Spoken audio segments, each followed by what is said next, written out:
Happy New Year! No resolutions here.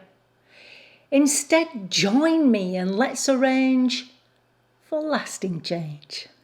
Hi, welcome back. Welcome to 2023 on Happy Stuff and Fluff. Yes, so today I want to talk about resolutions. Actually, I don't want to talk about resolutions. Anyway, if you've made New Year's resolutions that you really want to stick to, and okay, I'm here to support you. I'll do anything I can. If you want to leave me a comment and I can help you, I certainly will. Well, what I want to do is I want to talk about the alternative to that. Now, I know that New Year, really, it's the impetus to want to change something, isn't it? I feel it too. A fresh start, something new along with the new year. I understand that. The problem is, most people, set resolutions and then start with enthusiasm, but an enthusiasm that fizzles out within a month, possibly even weeks. So instead of a kind of making knee-jerk, unrealistic changes or resolutions simply because it's New Year, instead, I want us to think about the New Year to be the instigation of something else. So to transform your thinking about it, and instead of resolutions, strategically plan some lasting changes, if of course this is what you want to do. This is going to take investment in your time. Of course it is, but you are worth it. You are worth it. Investment in time. Do you know we spend more time planning holidays than we do planning our lives or designing our lives, which is ridiculous. Ridiculous. Most people just tick along day to day and let life happen to them. No, that's not what we want to do. So this year on this channel, I want to focus on you. You are your New Year's resolution, if you're going to make any at all. Let's talk about you and making the lasting changes to your life that you may want to make so that you increase your happiness and well-being, but also start to live the life you want to live. Show up in the world you want to show up in, how you want to show up in the world. So it's going to take time as an investment and just a little bit of expenditure. And by that I mean you need to buy yourself or invest in a beautiful journal. Now, please don't roll your eyes if you're not a journal writer, and I know some of you are not. I am going to do a video on journal writing to inspire those of you who don't write a journal.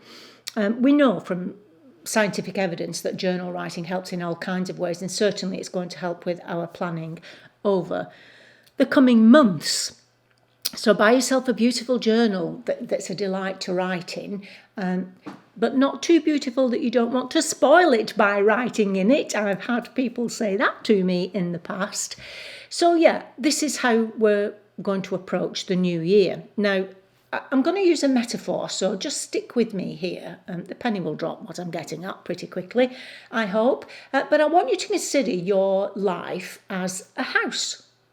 So let's imagine that you've bought yourself a house, the best house you could afford, but it's an okay kind of house and not one that you would ideally like, but you know that with some TLC and some renovation, it's going to be a beautiful house because you can see or you know it has potential. What's the first thing you do in that situation? Well, the first thing you do is you assess the situation. You sit down and you assess the situation. So, for example, what is it about the house that isn't perfect or that you don't like? What changes would you like to make? Do all the rooms in the house need some attention? Just one of them? And if it's all the rooms, is there one room that takes priority that you want to improve first of all? What's going to be the priority? Now, I recently bought a house. This is why this resonated with me. Actually, it's not quite so recent now. It's just about over 12 months. Okay, so, and we managed to do a lot of the work before we actually moved in. But we didn't like the master bathroom. And I'm going to show you what the bathroom looked like, because I did a film about it, and I'll leave the link below if you want to watch the whole film. So we had to look at this bathroom and suggest what was, and think about what it was that we didn't like. So you can see here what the house was like when we first moved in. We assessed the situation, as I say, looking at what we liked, what we didn't like, what needed to change. Now, don't get me wrong, this bathroom was okay. We could have stayed with it the way it was. It would have been perfectly functional, but there were things about it I didn't like that weren't according to my taste. The first thing was the tiling. I mentioned the tiling that was in the house. Not to my taste. It was outdated. But then the room itself was too small for a house this size. For it to be a master bathroom, it was too small. So there was that. And then I certainly didn't like the fact that when you open the door, there was the bathtub. So with a slip of the toe, you would have been head first into the bath. I didn't like that. So we had to assess the situation and think about what would we ideally like instead of what we have, which is what we did. How could it be improved? And we came up with all kinds of possibilities that would give us this ideal. Now, unfortunately, the size and the shape... Sorry, I'm messing about with this because it's really irritating my neck. I've really changed up my skin routine, by the way. So if you want to know about that, let me know in the comments box and I'll do a video on it. But for now, this is irritating me. Anyway, yeah, so back to the bathroom. So we looked at this and we tried to come up with ways that we wanted to, could we turn this into our ideal? Now, unfortunately, as I say, because of the shape and the size of the room, we couldn't make it into our ideal space. And so we had to accept that and make some compromises. So then we had to reassess, then given these things, what can we actually do? And finally, we came up with a design. And then when we'd got the design, we needed a plan of action, how we were going to create this new bathroom. So a systematic step-by-step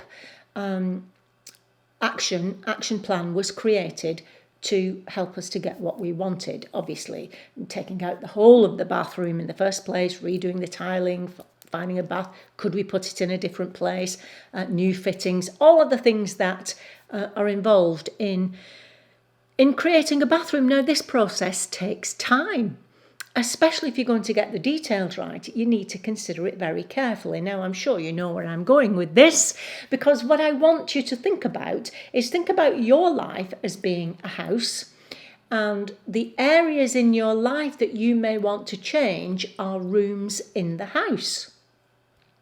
So think about your life and break it down into these areas. Now, for my purposes, because I don't know which areas you're going to choose to be in your house, or areas of your life you want to look at.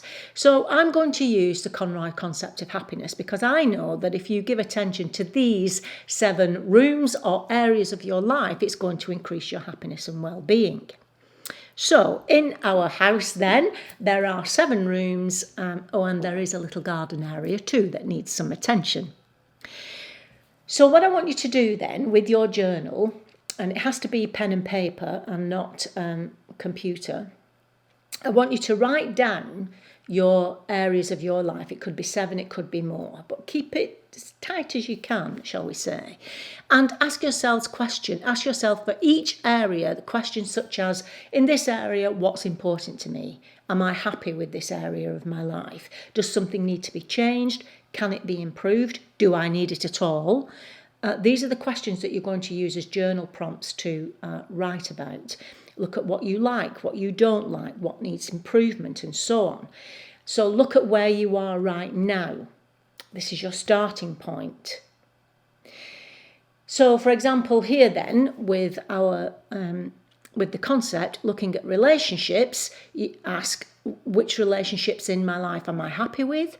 Which need improvement? And by that I mean, which could you be better at? Could you be a better partner, a better daughter, better sister, better friend, and so on? And then you will go down to, well, how can you do that? What could you do in those with those people that would improve your relationship? if that's the way you want it to go.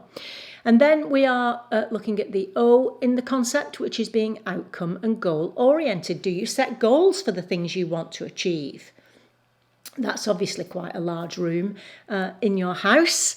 And then the N is about being present. Are you present enough in your life? Do you appreciate the things that you actually have? That's a huge importance, to look at the things you want to improve, but also appreciate what you have that is good.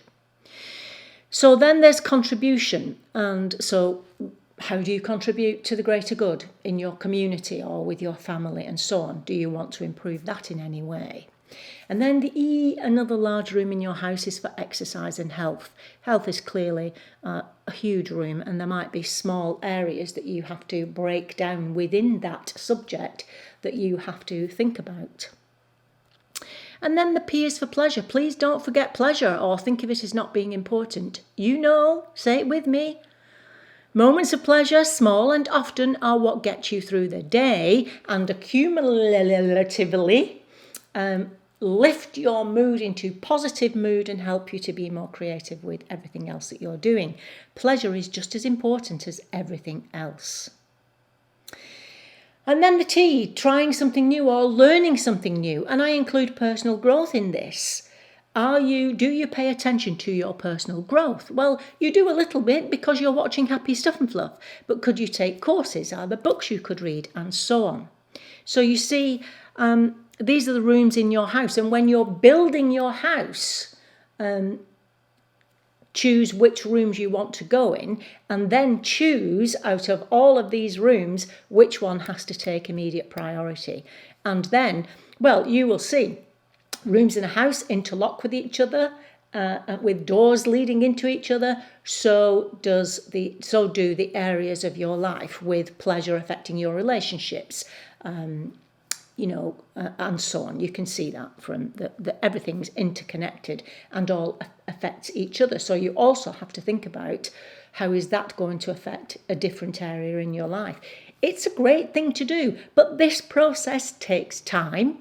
It's ongoing. And as with a house, the work is never done, is it? Your house is never completely finished, because when you finally reach that last room and do that, then you go back to the first room, you see something there that needs changing again, because things have changed. New things come along and you have to change, and that's the fun of it.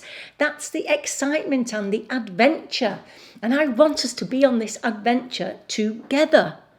Oh, I forgot the garden. The garden to happiness and your happiness and well-being is forgiveness and gratitude. So we know how beneficial gratitude is to us. But do you forgive people easy? Can you forgive people easily? Forgiveness is incredibly important to your happiness. Most important, how good are you at forgiving yourself? Are there weeds that need to be pulled there? Thinking of it in this way helps you to break things down and to look at things that you might want to change. But don't look at this as a chore. It's planning. It's exciting because it's going to improve your life and it's going to increase your happiness and well-being. Oh, it's just so exciting. I think looking at things in this way, creating a home for the soul, I called it that in my Happy Home series. This is the home for your soul. These are the rooms in your life that you can look at, and we can start to make small incremental changes. Slow and steady wins the race. And let's make it, this is what this Happy Fluff and Stuff channel is going to be about this year. Obviously not every video, but that's the theme that it's going to be, helping you to renovate your home, your metaphorical home, to making it a place you want to live in. A place you want to live in. It's going to take investment of time, as I say, but remember always, you are worth it, and now is the time. Give me a thumbs up if you like this video. Leave me lots of comments. You know, I answer every single one of my comments. I want to hear what you think about this video. I need to know if I'm on the right track with what you want to hear from me, and I'll see you next time. And until then, remember, there's some really good, interesting, exciting stuff coming our way on Happy Stuff and Fluff. Yeah, remember, so on the Happy Stuff and Fluff, we're getting happy, living longer, and growing younger. I'll see you next time. Bye-bye.